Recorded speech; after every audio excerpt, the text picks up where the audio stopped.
Hi, I'm Dan Schmitt. I do a weekly television show called Team Chicago Challenge. My website is teamchicago.tv. My email, and I like hearing from people, teamdan45@gmail.com. As I continue celebrating 1,500 public access Team Chicago Challenge, the public access show, I did my first shows back in 1986. They were political shows, The Other Side. Then in 1988, I started doing all motorcycle racing. Still did a couple political shows, but then I got into the road racing thing, the running the Weir National Endurance thing, and I've been very fortunate to be able to do a TV show, cover all my racing, and winning 2 championships. But we'll be getting into that later. Pay attention. You can always search on YouTube with Dan Schmitt, motorcycle racing, and you can always contact me at teamdan45@gmail.com. Let's check out, as we continue on with my granddaughter Heather, we're going to continue on more information about flat track racing, and then I made the big switch over to road racing. When we left off with my granddaughter Taylor, we're talking about team racing at Santa Fe Speedway. I explained back then, I think, because I got pictures here of Raceway Park, and Heather, you can see there's money over there on the far end about Raceway Park. I might have went over my skis or whatever as far as Howard Teat. Remember we went out to Santa Fe Speedway? Well, Howard Teat, we only did it at Santa Fe for 2 years, and then he moved on to doing a 500 class. Maybe he was a little perturbed at me for going to other racetracks. I was looking at bigger things, and he didn't want to be considered small potatoes. So in retrospect, I think that's why we ended at Santa Fe Speedway. And the other thing I should mention here right now, as I got a chance, there was a group of road racers, Terrell Otaki and Al Phillips are 2 that I'm been friends with for many, many years. And they had a group, they would call themselves Team Chicago. And they would race at Granddaughter Raceway and Blackhawk Farms, and they were only road race guys. I even went and talked to them to ask them if I could use that name, and because it was another motorcycle, it was no problem. So this whole Team Chicago, I know there's other teams out there. I do have the legal copyright on Team Chicago. That's why nobody ever tries to sue me. Copyright doesn't mean anything unless you've got lawyers and you're willing to sue somebody. So I do have the copyright to the name Team Chicago. They had it before me. They allowed me to use it. I'm the one that carried it on, and I've stuck with it. So the name Team Chicago is mine. And all these other teams using it, just be happy I'm not some rich bastard that would come after you with loss. In fact, the gay group that did the gay Olympic deal, they used the name Team Chicago. And they called me up and were going to complain to me. Wow. And I said, I think you should go do your research, because I do have the legal filed with the patent office in Washington, D.C. I do have the legal copyright on Team Chicago. Just to explain that. Okay, so that's team racing. Flip the page, and we're going to talk about a couple other. Here's a story. Evel Knievel. Now, I mentioned earlier at the motorcycle show that they used to have at the amphitheater, Evel Knievel used to jump. And he would only jump 8 vans because the ceiling was so low. Right. That he would have hit his head if he tried to jump further. He could have jumped further, but he would have to go up higher. So it was a small jump, but it was very entertaining. I mean, you could stand right here. He was right there, right down the middle, and it was like a building that was 2 blocks long. So he had an open door on the other end, and he would start an open door here. And they even drag race cars in the amphitheater, and they would go through this little doorway. I mean, I was not involved with that. But anyhow, so Evel Knievel, the whole term, jump the sharks, is from Evel Knievel. And I already did a clip, I think I put it up on YouTube, my message to the Smithsonian. So I found this article just because the Smithsonian, oh yeah, I did do the clip. The Smithsonian jumped the shark and said that was from Fonzie and Happy Days. Well, Fonzie and Happy Days got it from Evel Knievel. But the people at the Smithsonian Institute, an American, but they're far leftist liberals, so they have no brains, they forgot to Google jump the shark. If you just Google jump the shark, this is the story you'll get. So briefly, I'll tell you about this story. Evel Knievel was approached CBS. They're going to do a TV special at the amphitheater, but not using that side room, using the main amphitheater. The concept was he had a tank of sharks. They brought in a tank of 8 sharks and put in the tank, and he was going to jump the shark tank. So the plan was he was going to start outside on Halsted Street, go into it, go up the ramp, jump the sharks, and then to slow down, they had a ramp that then went up to the balcony. And that was the plan. Well, when he went to do the practice run in the afternoon, he crashed. He went off, and you can go to YouTube and you can find that little clip. He crashed off. And that's the term jump the shark, meaning you're trying to do more, and it backfires. Because they had an hour-and-a-half special. You can see the CBS poster for a special, hour-and-a-half special, and they couldn't pull it off. He was in his hospital, so it was a big disaster. But this guy, and I found out the guy who wrote this article, he has since passed, because I was trying to get a hold of him so I could thank him and get his permission to print this up.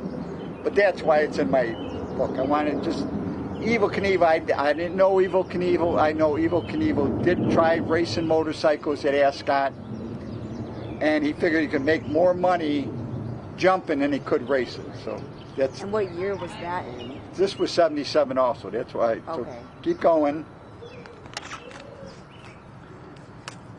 There's a picture of me from Pecatonica racing my Triumph.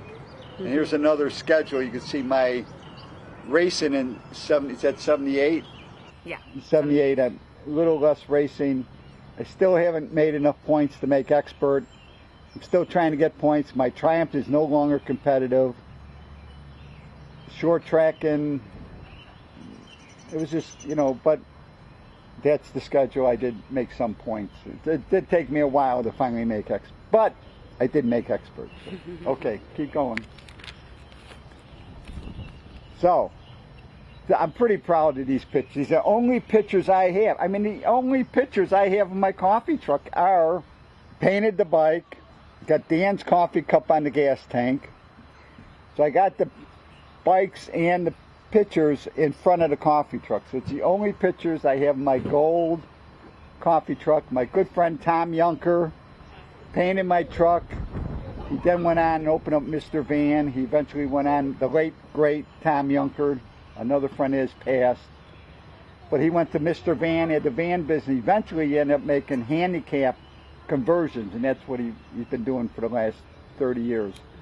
But that's my coffee truck. You can see Dan's coffee cup. And there's my price list from that era, so 1978, 79. And the city required that you had some kind of price list printed, and I know I have more copies of that, but I'm happy I have that copy. I'll find a box full of those somewhere. One day. One day. Okay. Keep going. So there's I think I'm racing. Oh, that's Santa Fe Speedway on the top with my Triumph, and there's a picture of I'm racing Jimmy at 4 and 6 now. Jimmy Rashid was one of my oldest friends. When I started racing, I'm 19 years old, 20 years old, and he's 14 and hanging out with me. He lived in the neighborhood. This is when I lived over on Sawyer. And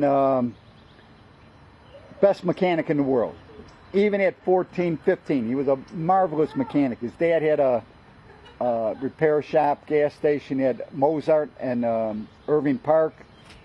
I knew his older brother, Rabbi, and so Jimmy, I think he had 4 and 6 by then. But did he have? But anyhow, they put that bike together. It's a 375 two-stroke, and I'm racing at White City. I think that's what that picture is. Yeah. And then me at Santa Fe. All right, keep going. There's more pictures of.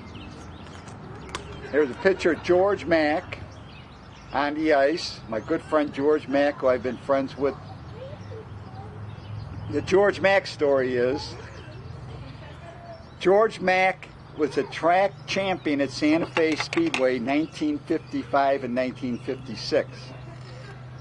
Some young kid comes up to me at Santa Fe Speedway and says, "Hi, I'm George Mack." And I said, "You're not George Mack. George Mack's an old man." Well, George Mack Jr. And he lived in the neighborhood too. And George was getting into racing. And he needed someone, because he was a college student. Well, he was maybe still in high school, but then he was going to go to college. So he didn't have much money. And he needed someone to help go to races with. So George started hanging out. We went to many. In fact, there's some more ice race pictures. It's me on my OSA maybe, and it's the late Don Herring behind me. He was a genuine go-fast ice racer guy. That's probably at Mineola. Okay. So every year in the winter we would ice race. That was, by then, I was the promoter of the Mineola Ice Race Series from 1977 to 1987. So that's just give you an idea what I was doing. There's another picture of me. Where was that at? What's that? Where was this at? That's probably Mineola. Okay. I wasn't traveling back then. Mineola was Fox Lake. Right. Go there every Sunday. All right, so now we're in the 1980s. See, I'm first race of the decade. Right. And that's Mineola. I did that artwork, and I even had belt buckles made like that we gave. Oh yeah, cool. I still have a couple belt buckles that. Oh yeah. Oh wow. And that was one of the trophies we gave out then. Everybody, I think I gave belt buckles to everybody, not just winners. I think everybody that participated ran 5 races out of 10 got a belt buckle. Oh yeah, I was awesome. Quite the promoter. Yeah. Besides racing. All right, so now we're in the 1980, and I finally made expert. So that's this picture here. I got the white plate finally. I got the Team Chicago black and white leathers, and that's Mark Gruber racing with me, and that's 1980. So I finally took me a while to make expert. But you got there. But I got there, right. All right, Santa Fe Speedway, TT National Championship. No, I didn't make any money. I qualified for the program, I know that. Right. And that's my bike, and if you look at my bike today, my bike looks exactly like that. So that's my TT bike. The only difference is I have a disc on the front, and I went back to the Honda simple setup brake because you don't need that much braking. But that's me going over the jump at Santa Fe. So turn the page, and I got pictures now of, besides my bike, my good friend Al Bloom. He's got that beautiful On Any Sunday, because On Any Sunday was the name of a Kawasaki dealer in Mundelein. He let that one guy ride it. He made the final. The guy made $300 on the Al Bloom bike, and Al Bloom let him keep the money. He said the guy needed the money more than I needed it.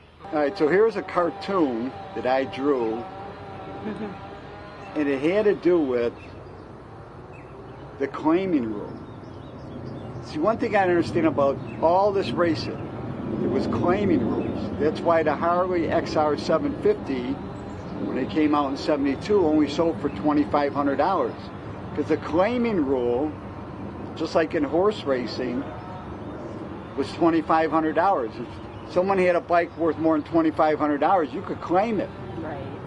So if you came up, if he was in your race, you could claim his bike. That way nobody was cheating. Nobody was spending millions and millions of dollars on exotic stuff and cheating, because someone could take that bike. So that sort of, AMA came up with the idea of Class C racing in 1935, 36. Prior to that, it was Class A racing. When you've ever seen the board track stuff? They're board track bikes, and they're running on a velodrome, high bank. You never say, oh, I'll have to show you some of that footage. And they were doing 100 miles an hour on wooden tracks. Oh, wow.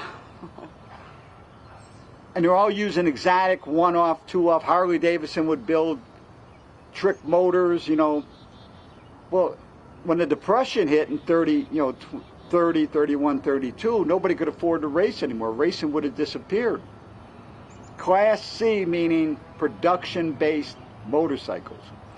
So even in 1955, if you wanted to race a Harley, you bought the K model Harley, which was a side valve.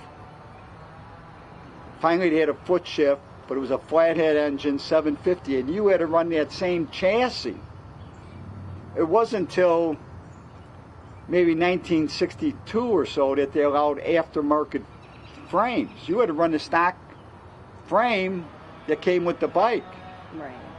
So by the time I was getting into it, we were already allowing frames. They went to the 750 rule. But the whole concept is, how do you keep the equipment equal? Now let us go look at some Class A racing. This is 1920 Daytona Beach. These are board track racers, specially built motorcycles, exotic engines. They were started by other motorcycles. They did not have a clutch or starting mechanism. It was a direct drive, so they would use a roll and start. They would gather on the racetrack and approach the start-finish line.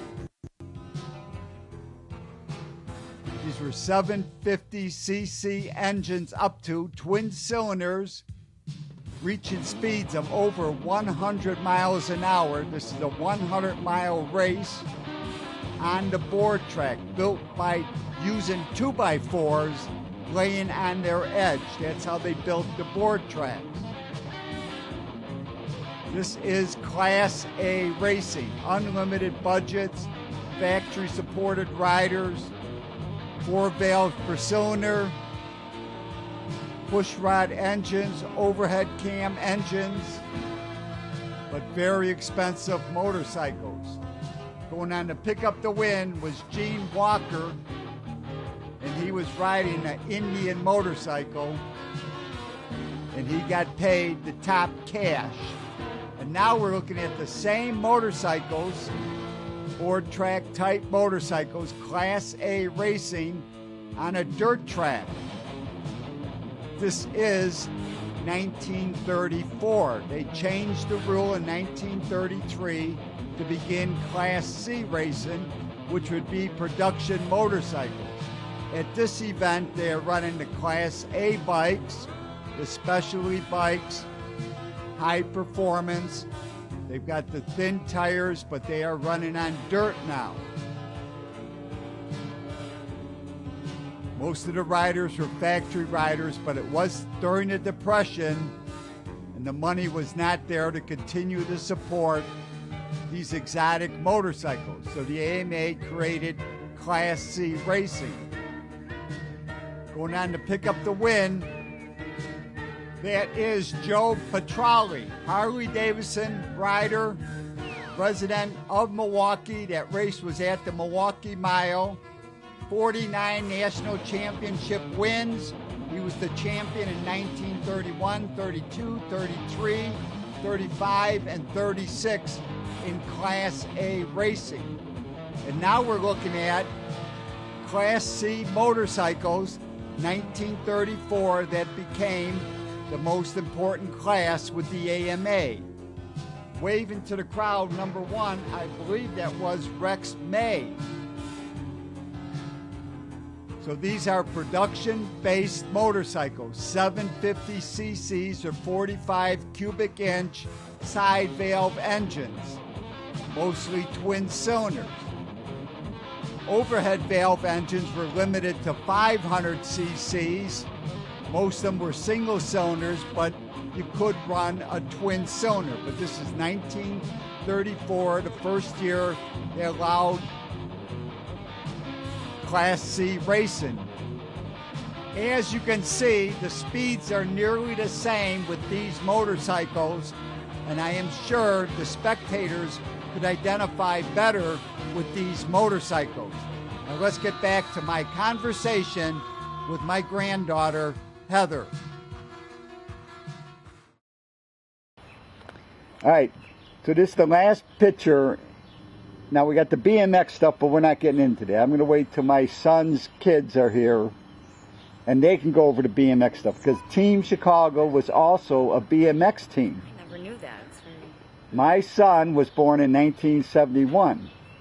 1978, I took him to his first BMX race in Zion, Illinois, with just a regular street bike.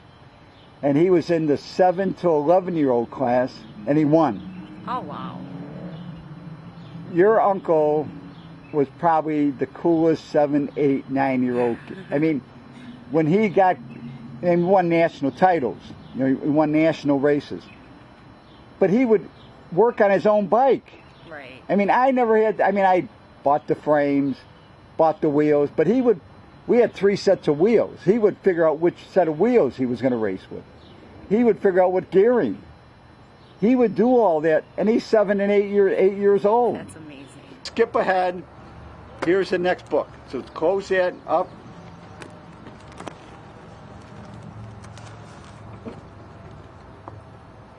And now the new era. And it's another one of these things that I made the move at the right time. Right. So here's a picture, Blackhawk Farms, August 31st, 1980.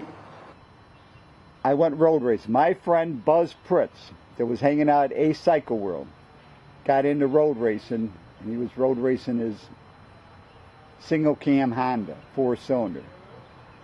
So he said, come on out, you know, whatever. This is 1980, like I said, I'm expert finally dirt tracker. My Triumph is not competitive, so I figured I'd try road racing. So this is the first race, Blackhawk Farms. Wow. So turn the page to some more pictures. This picture was given me by, I can't think of his name, from Toys for Tots. But I never even seen this picture. Somehow I'm wearing a hat driving around the pits. But that's also from Blackhawk Farms, same date on the Rocket 3. Now turn again. Then I went to Road America. Those are those pictures. Mm-hmm. And that's where the bike broke. How'd and that happen? engine, what is oil problem. Okay. I spun the center bearing. That engine is still sitting under my workbench. Before I die, I picked up a BSA Rocket 3 frame. I am going to rebuild that engine. That is one of my projects. So there's Buzz Pritz also, the late great Buzz Pritz, who ended up eventually buying Wera, and him and his wife Evelyn ran Wera. Oh, wow. Then the GNF back then, they ran at Indianapolis Raceway Park, so I took my Triumph dirt tracker and I made it a road race bike, and I went to Indianapolis, and that bike was not ready to race road racing. So the Rocket 3 was fun, but yeah. So that's when I got into road. So turn the page now. Oh, so Mineola. So I even sat down in 1981 and wrote the rules. So there's the rules for Mineola. Wow. There's a couple more newspaper articles. So when it came to promoting and getting people interested, I was doing a pretty good job, because look at all the different articles. Amazing, yeah, for sure. You definitely. And then wow. The Sun-Times approached me about writing a column. That's very cool. And it's the only time you'll see me without a mustache. But I wrote that column. They were selling 3 pages of advertising, but they didn't want to pay me because I didn't have a journalism degree.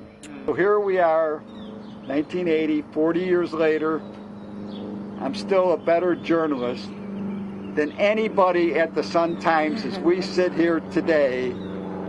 I know more than anybody in the Sun-Times. Yeah. And I could probably write rings around them, and I could probably out-type 80% of them. Right.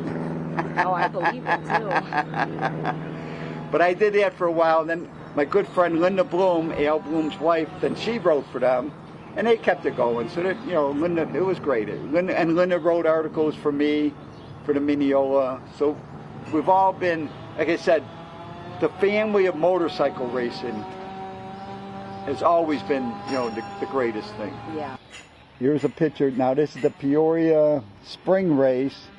And that's one of my best pictures, I think, ever. It's one of my feet on the peg, going through the cush at Peoria. Great picture. Mm-hmm. And that's artwork over there. I created that logo to represent flat track racing. And then I put together, A Cycle World gave me a deal on a water-cooled Honda. I bought a Star Racer frame, and bike never worked well. Just didn't make good power. Right. You know, I did have a Honda later, an air-cooled engine before that year, and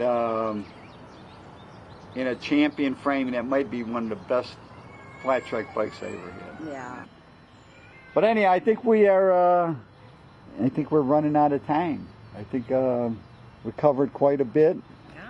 Thank you, Heather, for Of course. sitting with me and learning the different things. When we come back, we'll get into me being involved with indoor racing at Decatur, and with 4 and 6 putting together the first Yamaha Superbike. Nice. We did it. That's awesome. 4 and 6 and us. Great bike, great stories. The whole road racing thing became huge part of my life. Yeah. Thank you, Heather, and I love to hear from my audience. Contact me at teamdan45@gmail.com. And remember, you can always search on YouTube with Dan Schmitt Motorcycle Racing.